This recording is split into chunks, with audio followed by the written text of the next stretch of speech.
भीम बचपन से ही हष्ट-पुष्ट, चंचल व नटखट थे। वह अन्य बालकों पर रौब मारते थे और उन्हें पीटते भी थे। उनके माता पिता अक्सर भीम की शिकायतें लेकर राम जी के पास आते थे। इस तरह प्रायः रोजाना भीम की शैतानियों की शिकायत माता पिता के पास पहुंचती थी।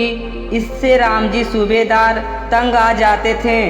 राम जी भीम को डांटते धमकाते थे लेकिन मारते नहीं थे। आखिर वे बच्चों का उज्जवल भविष्य चाहते थे, लेकिन माता भीमाबाई अनुशासन सिखाने के लिए भीम की पिटाई कर देती थीं।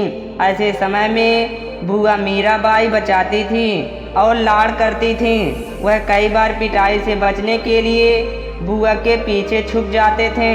पिता राम जी सूबेदार अपने बच्चों को केवल आध्यात्मिक व नैतिक शिक्षा तक ही सीमित नहीं रखना चाहते थे, बल्कि उज्जवल भविष्य के लिए स्कूली व सांसारिक शिक्षा पर भी विशेष ध्यान देते थे। वे भीम को खूब पढ़ाना चाहते थे, लेकिन हिंदू समाज के कड़े नियमों के अनुसार भीम के लिए शिक्षा के द्वार बंद थे।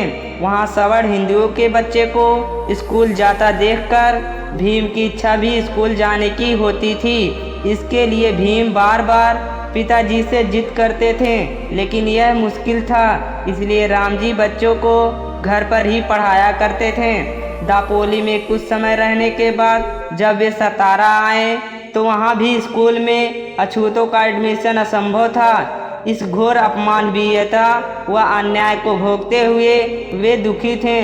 मजबूर होकर एक दिन अंग्रेज आर्मी अफसर के पास गए और निवेदन किया कि उन्होंने जीवन भर सेना में रहते हुए सरकार की सेवा की है और उनके ही बच्चों को ऐसे क्रूर बंधनों के कारण किसी स्कूल में एडमिशन नहीं मिल रहा है। यह कैसी अपमानवीय व्यवस्था है। आखिर अफसर ने सुनी और नवंबर 1900 में सतारा के आर्मी कैंप स्कूल में एडमिशन दिलाया। बड़ा भाई आनंदराव भी भीम के साथ ही स्कूल पढ़ने जाने लगा। भीमाबाई के देहांत के बाद घर परिवार को संभालने वाली कोई स्त्री नहीं थी। बुआ मीराबाई शारीरिक रूप से हल्की विकलांग थी। वह भीमा को बहुत लाड़ करती थी, लेकिन पंगुल होने के कारण सारे कामकाज वह देखभाल नहीं कर पाती थी। माँ के निधन के बाद आनंद और भीम का पालन पोषण उसकी बुआ मीराबाई ने किया और उनके ससुराल वालों के व्यवहार से परेशान थी। इसलिए वह मायके में छोटे भाई राम जी के परिवार के साथ ही रहती थी। वह परिवार को पालने में बहुत रुचि रखती थी और भीमा को लाड़ के साथ कठोरता से अनुशासन भी सिखाती थी। राम जी ने भी यह तय किया था कि पत्नी के निधन के बाद दूसरा विवाह ना करेंगे, क्योंकि वे बच्चों को सौतेली मां नहीं देना चाहते थे।